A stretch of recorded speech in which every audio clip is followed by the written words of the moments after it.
एका बापाची सर्वात मोठी भीती कोणती असते माहीत आहे? आपल्या डोळ्यांसमोर पत्नी आणि अजून जन्मालाही न आलेलं बाळ मृत्यूशी झुंज देताना पाहणं.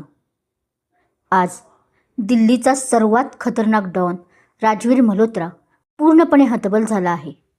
ज्या माणसाने कधीच कोणासमोर डोकं झुकवलं नाही, तो आज देवासमोर हात जोडून उभा आहे.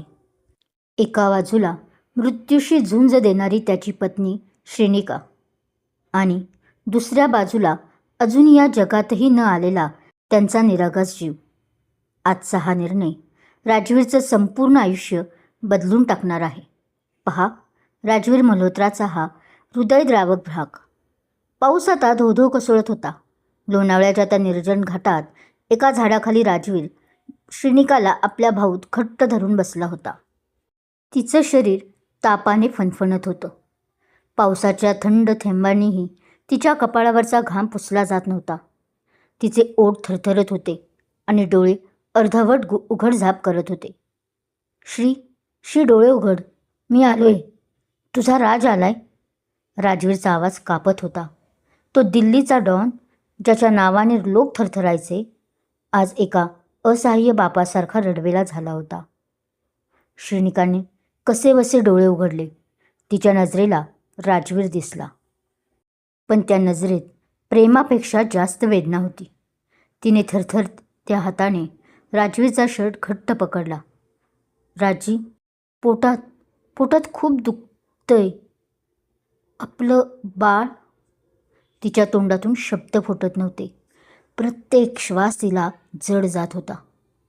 प्लीज राज, आपल्या बाळाला वाचवा. माझ्यासाठी नाही, पण त्या निष्पाप जीवासाठी, प्लीज. तिचं वाक्य पूर्ण होण्याआधीच तिची मान एका बाजूला कलंडली. ती बेशुद्ध झाली. श्रीनिका, राजवीर किंचाळला. त्याची ती किंकाळी त्या घाटातल्या काळोख्या दरीत घुमली. पावसाचा आवाजही त्यापुढे फिका पडला. इतक्यात मागून रोहित लंगडत आला. त्याच्या खांद्यातून रक्ताची धार लागली होती. कपाळावर जखम होती, पण त्याच्या डोळ्यात अजूनही हिंमत होती. त्याने राजवीरच्या खांद्यावर हात ठेवला.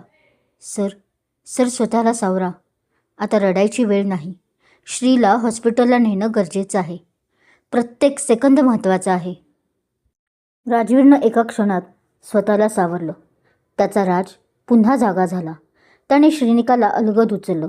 6व्या महिन्याचं ते ओझं त्याला जड नव्हतं वाटत, तर आपल्या हातून आपलं आयुष्य निसटतंय की काय, या भीतीचं ओझं त्याला जड वाटत होतं. गाडीत चल रोहित, तू मागे बस, मी चालवतो, राजवीर कडक आवाजात म्हणाला. 3 गोळ्या लागलेली, एका बाजूने चेपलेली पांढरी गाडी आता मृत्यूशी शर्यत लावत होती. राजवीरने ॲक्सिलरेटरवर पाय ठेवला आणि गाडी सुसाट सुटली. पाऊस, वळणदार घाट, समोरचा अंधार, काहीच त्याला दिसत नव्हतं. दिसत होतं फक्त श्रीनिकाचं निष्प्राण होत चाललेलं शरीर. मागच्या सीटवर रोहितनं श्रीनिकाचं डोकं आपल्या मांडीवर घेतलं होतं. तो सतत तिच्या गालावर थापट्या मारत होता. श्री झोपू नको, बोलत राहा. राज सर तुझ्यासाठी आलेत, सगळं ठीक होईल. पण श्रीनिकाकडून काहीच प्रतिसाद येत नव्हता. फक्त तिचा मंद होत चाललेला श्वास ऐकू येत होता. राजवीर आरशातून मागे बघत होता. प्रत्येक सेकंद त्याला युगासारखा वाटत होता. त्याच्या डोळ्यांसमोर जुने दिवस तरळू लागले. श्रीनिकाचं लाजणं, तिचं भांडण, तिचा राग, आणि तो दिवस जेव्हा तिने लाजत त्याला केबिनमध्ये येऊन सांगितलं होतं, राजी, आपण तिघे होणार आहोत. त्या आनंदाने तो वेडा झाला होता. आणि आज तोच आनंद त्याच्या हातून निसटून चालला होता. देवा, जर तुला कुणाचा बळीच घ्यायचा असेल तर मला घे, पण माझ्या बाळाला आणि श्रीला काही होऊ देऊ नकोस. राजवीर मनातल्या मनात देवाचा धावा करत होता. तो राजवीर मल्होत्रा, जो कधी कोणापुढे झुकला नव्हता, आज नशिबापुढे हात जोडत होता. Civil hospital. गाडी हॉस्पिटलच्या पोर्चमध्ये येऊन कर्कश आवाज करत थांबली. राजवीरनं दार उघडून श्रीनिकाला उचललं आणि तो वेड्यासारखा आत पळत सुटला. डॉक्टर कुठे आहेत? इमर्जन्सी आहे, पेशंट क्रिटिकल आहे. त्याचा आवाज संपूर्ण हॉस्पिटलमध्ये घुमला. रात्रीच्या शिफ्टमधील नर्स आणि वॉर्ड बॉय धावत आले. श्रेणिकाची अवस्था पाहून त्यांनी क्षणाचाही विलंब न करता स्ट्रेचर आणलं. काय झालं हिला? एका सिनियर नर्सने विचारलं. अपघात, 6व्या महिन्याची प्रेग्नंट आहे, बेशुद्ध आहे, प्लीज लवकर करा काहीतरी. रोहित मागून धापा टाकत म्हणाला. त्याच्या जखमांकडे कुणाचंच लक्ष नव्हतं. डॉक्टर देशपांडे, तिथल्या मुख्य स्त्रीरोग तज्ज्ञ, धावत आल्या. त्यांनी श्रेणिकाची नाडी तपासली, डोळे बघितले. लगेच ओटीमध्ये शिफ्ट करा. पेशंटची कंडिशन खूपच क्रिटिकल आहे. BP खूप लो आहे. आणि बाळाचे ठोके? डॉक्टर पुढे काही बोलले नाहीत. त्यांनी फक्त सिस्टरला बघितलं. त्या एका नजरेत राजवीरला आपलं भविष्य दिसलं. काळोख, पूर्णपणे काळोख. श्रेणिकाला ऑपरेशन थिएटरमध्ये नेलं जात होतं. जाताना तिचा हात स्ट्रेचरच्या बाहेर लोंबकळत होता.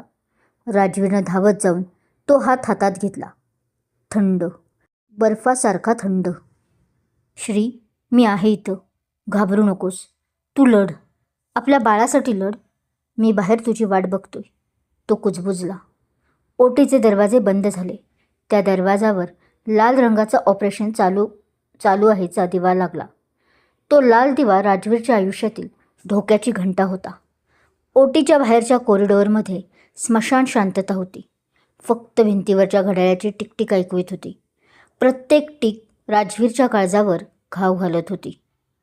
राजवीर एका जागी शांत बसू शकत नव्हता. तो सतत कॉरिडॉरमध्ये इरझाऱ्या घालत होता.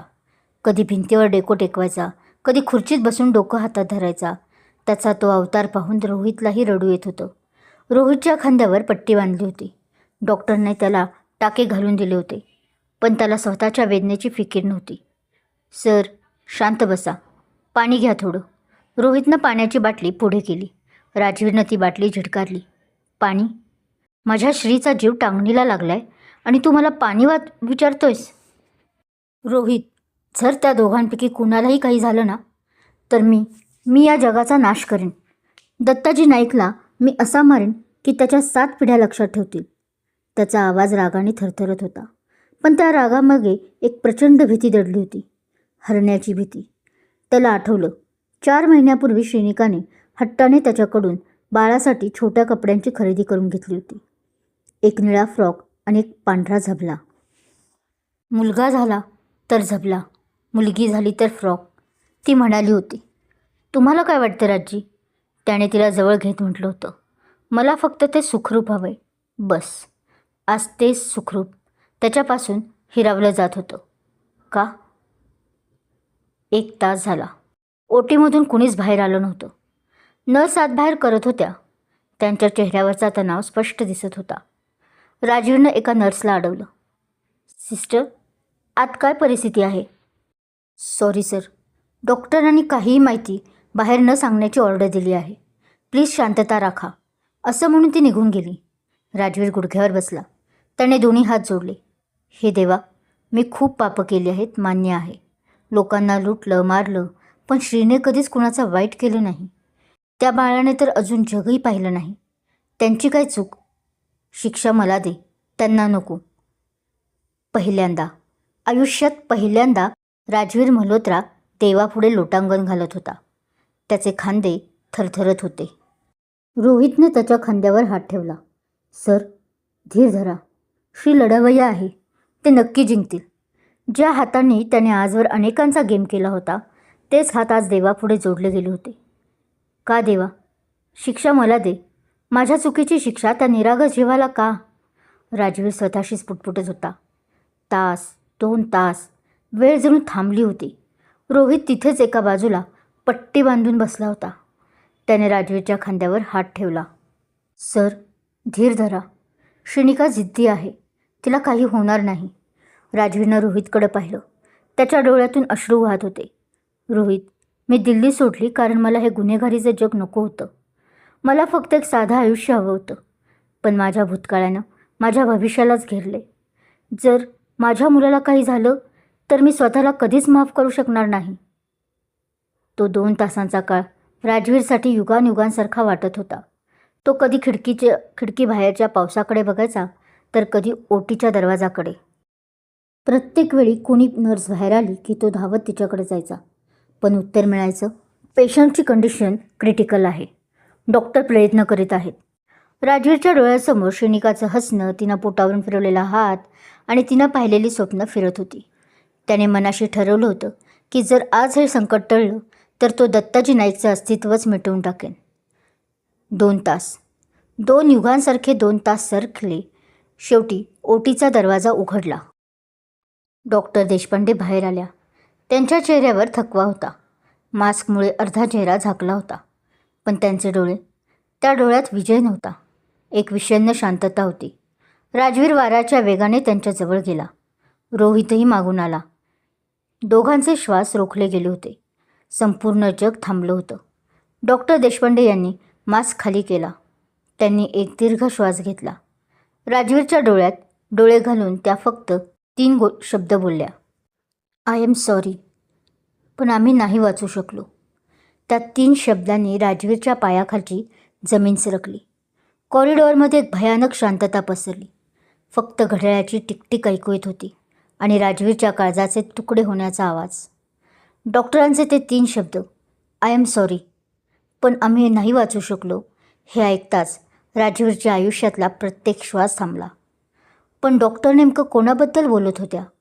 श्रीनिका की त्यांच्या अजूनही जन्माला न आलेल्या बाळाबद्दल? आणि जर राजवीरनं दोघांपैकी एकाला गमावलं असेल तर दत्ताजी नाईकवर त्याचा सूड किती भयंकर असेल? या प्रश्नाची उत्तरे मिळतील राजवीर मल्होत्रा पुढील भागात. व्हिडिओ आवडला असेल तर लाईक करा, चॅनलला सबस्क्राईब करा आणि कमेंटमध्ये नक्की सांगा तुमच्या मते डॉक्टर कोणाला वाचू शकल्या नाहीत. धन्यवाद.